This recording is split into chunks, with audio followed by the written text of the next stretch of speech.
साथियों को नमस्कार, जय हिंद, जय भारत। मैं रुद्रेश राघव। सभी साथियों को मैं बताना चाहूँगा जिन्होंने भी बीएसएफ हेड कांस्टेबल मिनिस्ट्रियल का फॉर्म भरा था और फिजिकल उनका हो चुका है 2025 के जून तक। पहले साथियों, बीएसएफ हेड कांस्टेबल मिनिस्ट्रियल यानी एएसआई असिस्टेंट सब इंस्पेक्टर के लिए जिन भी बच्चों ने फिजिकल किया हुआ है, लगातार एक ही प्रश्न सभी के दिमाग में होगा कि हमारी एग्जाम डेट क्या रहने वाली है। तो मैं आप सभी से कहना चाहूँगा कि भाई एग्ज़ाम डेट को लेकर के बहुत सारी आपने अफवाहें सुनी होंगी, जनवरी में, फरवरी में, मार्च में होगा। तो हालांकि मैं आपको शुरू में बताया था कि आपका जो ये एग्ज़ाम है बीएसएफ हेड कांस्टेबल और एएसआई असिस्टेंट सब इंस्पेक्टर का, ये एग्ज़ाम आपका अप्रैल और मई यानी अप्रैल और मई में जाकर के एग्ज़ाम कहीं ना कहीं कंडक्ट होगा, क्योंकि बहुत सारी भर्तियां इस समय पे एसएससी के द्वारा चल रही हैं। और बीएसएफ का जो हमारा ये एग्ज़ाम है, इसमें भी 2,75,000 अभ्यर्थियों ने फिजिकल क्वालिफाई किया हुआ है, जो कि अपने आप में काफ़ी बड़ी भर्ती हो जाती है। हालांकि एसएससी और रेलवे की अगर मुकाबले देखें या फिर आर्मी के देखें तो उस हिसाब से तो काफ़ी कम है एग्ज़ाम बच्चों का, क्योंकि इनमें तो 50-50, 40-40 लाख लोगों का फॉर्म भरा हुआ होता है, जिसमें कि 25 लाख 30 लाख जो है कम से कम एग्ज़ाम देने जाते हैं।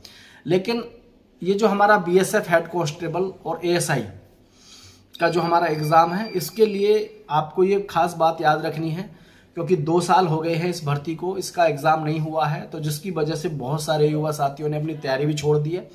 लेकिन यहाँ जिसने भी तैयारी को बरकरार रखा है और जो ज़्यादा से ज़्यादा प्रैक्टिस सेट लगा रहे हैं, ठीक है, जो ज़्यादा से ज़्यादा प्रैक्टिस सेट लगा रहे हैं उनका सिलेक्शन निश्चित होगा। क्योंकि बीएसएफ हेड कांस्टेबल और मिनिस्ट्रियल दोनों में ध्यान रखना, बहुत ज़्यादा स्कोर की ज़रूरत नहीं पड़ती है, क्योंकि इसमें जो है आपका 100 में से 75 से 80 के बीच में सिलेक्शन हो जाता है। 75% 80% पे सिलेक्शन हो जाता है, क्योंकि इसमें जो है आपका टाइपिंग भी है। और लेकिन इसकी जो जॉब है ये आपको 60 साल का मौका देती है, और कम से कम रक्षा मंत्रालय जैसे भवन में आपको नौकरी करने का मौका मिलता है, जो हमारे ये हेड कांस्टेबल मिनिस्ट्रियल और एएसआई होते हैं। क्योंकि मैं आप सभी को बताना चाहूँगा, ये जो बीएसएफ इस समय भर्ती करा रही है एचसीएम और एएसआई की, ये बीएसएफ के लिए नहीं है, ये केवल बीएसएफ के लिए नहीं है, ये एक प्रोसेस है जो कि बीएसएफ को दिया हुआ है, जो कि सभी जगह पर तैनात होंगे, एचसीएम भी और एएसआई भी। बीएसएफ के लिए नहीं है, केवल बीएसएफ में भी जाएंगे, लेकिन पैरामिलिट्री भर्ती जो है कराता है, कई बार बहुत सारी चीज़ों को अंडरटेकन कर लेता है। तो अब जो है यहाँ पर आपको ध्यान रखना है, अब आपका जो एग्ज़ाम डेट है, एग्ज़ाम डेट ये मानो कि लगभग आपका मार्च तो ख़त्म हुआ, अब ख़त्म ही हो जाएगा, क्योंकि मार्च में किसी भी प्रकार से कोई सूचना है नहीं। तो आपका जो एग्ज़ाम है अप्रैल और मई में जाकर के एग्ज़ाम डेट आपको देखने को मिलेगी।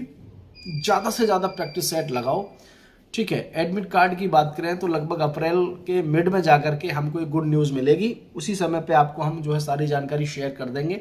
सभी साथी हमारे चैनल को सब्सक्राइब करें। Hapur defence coaching centre Uttar Pradesh. जय हिंद, जय भारत साथियों।